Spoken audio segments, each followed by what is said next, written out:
Vader, ek kom na U toe in die lieflike naam van Jesus vanoggend. Baie, baie dankie vir nog 'n week wat in ons lewens toegevoeg was. Vader, baie, baie dankie dat U ons gedraai deur hierdie week. Dankie, liewe Here, dat U vir ons geseën het met alles wat ons nodig het. Dankie vir elke dag se krag en wysheid waarmee ons gevul is om elke dag te kon betree het. Baie dankie, Here. Vader, ek bid vir my boetie en Sissa vandag. Vir hulle wat by die werk is, mag hulle gevul wees, liewe Here, met goeie moed vir hierdie dag. Ek bid in Jesus naam vir positiwiteit in hulle werk.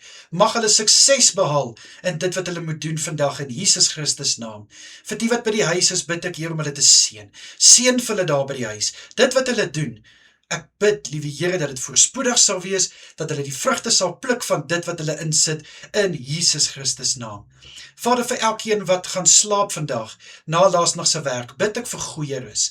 Mag hulle goeie rus ontvang, Here, en verfrissend versterk wees wanneer hulle volgende skof moet aanpak vanaand. En dan bid ek, Here, vir elke een wat in hierdie aande moet werk van hierdie naweek. Ek bid, Here, vul vir hulle asseblief met krag. Ek bid om hulle te versterk, Here, laat hulle nog steeds hulle beste te kan doen en gee deur hierdie aande. En so ook oor die naweek, Here, vir hulle wat moet oor die naweek werk. Dankie vir dit wat hulle opoffer om te kan werk oor die naweek. Ek bid vir 'n seën oor hulle werk, vir 'n seën oor hulle gesondheid, vir 'n seën oor bevordering in Jesus Christus naam.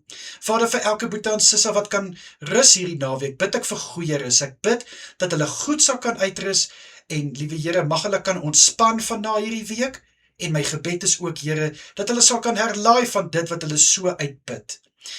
Liewe Here, vir die wat kan gaan slaap in die aande, bid ek vir goeie rus. Mag hulle 'n soete nagrus ontvang, en ek vra vir kalmte en vir rustigheid wanneer hulle slaap in Jesus naam. Asseblief, Here. Vader, ek bid die seën oor elke kerkdiens wat Sondag gaan plaasvind, Here. Vader, ek bid dat die hand oor elke prediker sal wees wat die woord gaan bring, dat die hand oor elke aanbiddingsspan gaan wees, liewe Here. Vader, ek bid dat U hand oor elkeen wat in en om die kerk 'n diensplig het, om seker te maak dat alles goed afloop. Ek bid in Jesus naam, dat U die middelpunt sal wees van elke byeenkoms Sondag. En Here, soos ek bid vir byeenkomste, bid ek ook vir vanaandsin wat gaan plaasvind by kerke, Here, aktiwiteite wat plaasvind. Ek bid in Jesus naam, liewe Here, dat U asseblief elke byeenkoms sal seën. Ek bid dat U teenwoordigheid elke vertrek sal vul.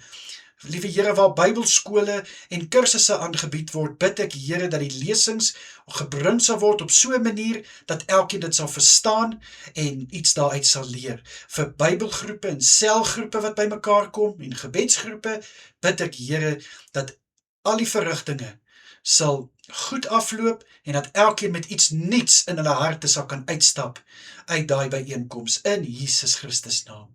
Vader, ek bid vir beskerming oor my boetie en Sissa deur hierdie naweek, asseblief, Here, en hou vir hulle veilig in die aande en mag die kosbare bloed oor elke auditorium wees Sondag. In die lieflike naam van Jesus Christus is dit my gebed. Dankie, Here. Amen en amen.